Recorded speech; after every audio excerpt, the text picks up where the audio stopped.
Gloire à Dieu, alléluia, gloire à Dieu. Nous bénissons le Seigneur une fois de plus pour son souffle de vie. Nous sommes témoins de sa bonté, de sa miséricorde. Malgré tous nos péchés, le Seigneur nous garde en vie.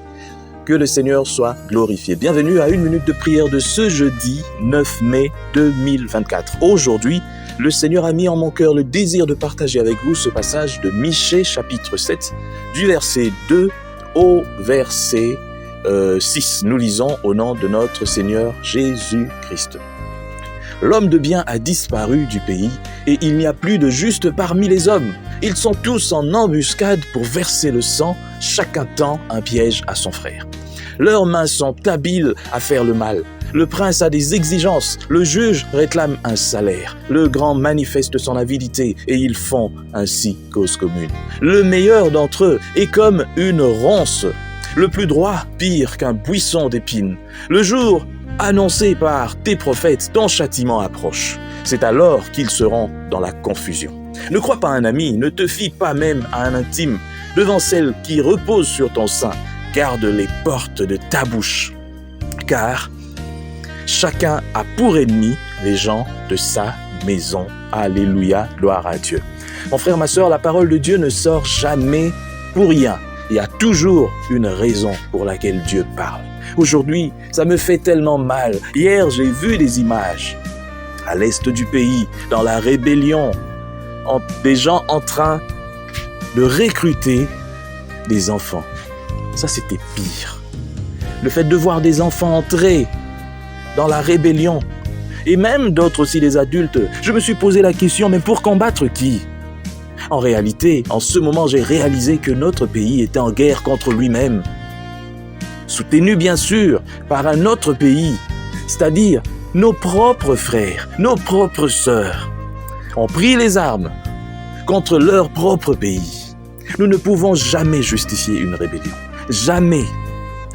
Vous ne pouvez jamais me convaincre qu'une rébellion est une bonne chose parce que lorsqu'on entre en rébellion contre soi-même, on tue ses propres frères, on tue ses propres sœurs parce que dans l'armée régulière, ce sont les parents de ceux-là qui sont aussi au front de l'autre côté dans la rébellion. Du coup, pour moi, un serviteur de Dieu, je ne peux voir que le sang qui se verse inutilement. Celui qui entre en rébellion contre son gouvernement, contre son pays, même si on n'aime pas ceux qui gouvernent, la meilleure des choses à faire, deux fois, oui, beaucoup de gens vont trouver que c'est la passivité, non, mais c'est de prier. C'est de prier. Dieu est la réponse à toutes choses. Dieu est capable de changer les cœurs. Dieu est aussi capable de retirer les gens si vous pensez que ces gens-là ne représentent pas normalement, efficacement, comme il se doit. Le pays, Dieu est capable de les retirer. Ils ne sont pas des dieux. Ce ne sont même les anges, Dieu peut leur retirer la vie. Et des êtres humains. Mais pourquoi aller prendre les armes pour tuer d'autres humains qui sont en réalité tes frères? J'ai réalisé que nous sommes en train de nous entretuer. Et je prie le Seigneur que ceux qui sont dans la rébellion reviennent à eux-mêmes. Tous les pays du monde ont connu peut-être des révolutions et puis des choses. Ce n'était pas passé forcément par la rébellion. La rébellion, c'est pas bon. C'est avoir le sang dans les mains. Et comment viendras-tu gouverner les gens en ayant le sang dans les mains? Les gens auront peur de toi parce que tu as le sang dans les mains. Et ce n'est pas bon. Que le Seigneur nous préserve de cela. Nous prions vraiment. Je me pose la question, est-ce que nous prions assez au Congo pour qu'il y ait la paix? Et plus loin, nous voyons que le Congolais est devenu tellement mauvais. Si le Congolais va jusqu'à prendre l'arme contre son frère, contre son pays, ça veut dire que le Congolais a atteint le niveau le plus élevé de la méchanceté. Voilà pourquoi la parole de Dieu dit « L'homme de bien a disparu du pays ». Un pays où on entend partout des détournements à tout moment. À tout moment, on vole. À tout moment, on tue, on pille, on fait ceci. Mais ça ne va pas. Mais c'est le pays où tout le monde crie « Jésus, Jésus, Jésus ». Ça veut dire que quelque part, nous sommes des menteurs. Nous sommes des escrocs. Nous nous trompons nous-mêmes parce que Dieu, on ne le trompe pas. Et Dieu nous connaît. Il sait qu'il n'y a pas la vérité dans nos cœurs. Et ceux-là qui devaient normalement ramener le peuple à la vérité sont aussi en train de jouer le jeu. Eux aussi sont perdus. Des pasteurs, des responsables d'église, mais qui sont en train aussi d'entrer, de glisser dans la corruption et dans des choses honteuses, quand bien des serviteurs de Dieu ont eu à diriger aussi des instances de ce pays. Mais on a entendu des scandales. Et l'Église aujourd'hui, au lieu d'interpeller les gens, l'Église aujourd'hui, au lieu de faire son travail, ne fait pas son travail. Mais d'où viendra le secours de ce peuple? D'où viendra le secours de ce peuple? Ici, il n'est pas question d'un gouvernement. Il n'est pas question d'un homme, du président de la République ou du Premier ministre. Non, il est question de l'homme congolais. L'homme congolais est devenu mauvais. L'homme congolais a touché le fond. L'homme congolais est devenu, je ne sais pas comment le qualifier. Nous sommes devenus mauvais et ça se voit même dans nos rapports, dans nos relations humaines, même dans des familles. On sent la division parce que les gens sont méchants. Vous voyez votre frère souffrir, mais j'ai vu combien est-ce que même dans ma propre famille, vous voyez des gens qui sont méchants, qui préfèrent voir leur frère souffrir pour aller raconter à l'extérieur qu'il souffre. Mais c'est honteux, c'est bizarre, c'est monstrueux.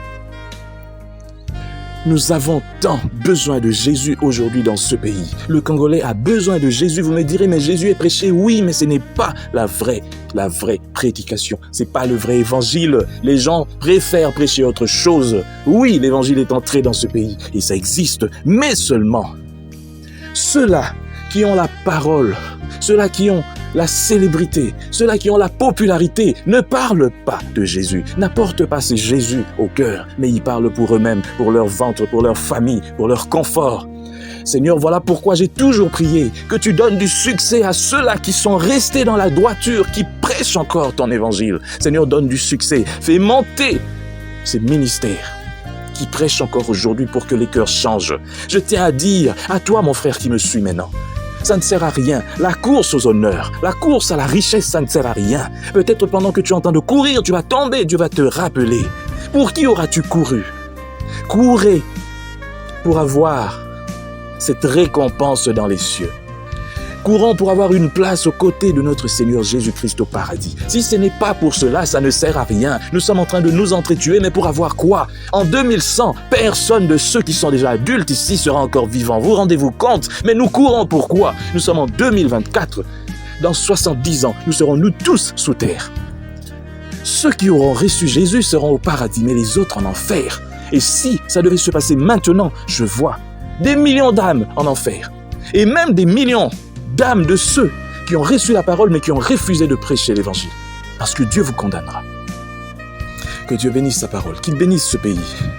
Alors que tu entends cette parole, il y a encore du temps pour toi aujourd'hui, pour donner ta vie à Christ, pour changer, pour aider au changement de ce pays et de l'homme congolais. L'homme congolais a besoin d'être transformé sincèrement et réellement par Jésus, au moyen du Saint-Esprit. Nous prions. Seigneur, merci pour ces paroles que tu nous donnes. Seigneur, aide-nous aujourd'hui à prêcher l'évangile, le vrai évangile. Seigneur, aide-nous à rechercher au-delà de tout, Seigneur éternel, que les cœurs changent. Et donne du succès à ceux-là qui prêchent encore la vérité afin que les cœurs changent dans ce pays, Seigneur. Merci, car toi, tu es Dieu, au-dessus de toutes choses du siège. Et je sais que tu donneras du succès à tes serviteurs qui sont restés dans la droiture. Au nom de toi, Jésus, nous avons prié. Amen. Chers frères et sœurs, dans le Seigneur, vous avez l'occasion de servir Dieu avec votre temps, avec votre intelligence, mais aussi avec vos moyens. Soutenez, restez unis dans 1 minute de prière chaque jour. Écrivez-nous, envoyez vos dons ici. Que Dieu vous bénisse.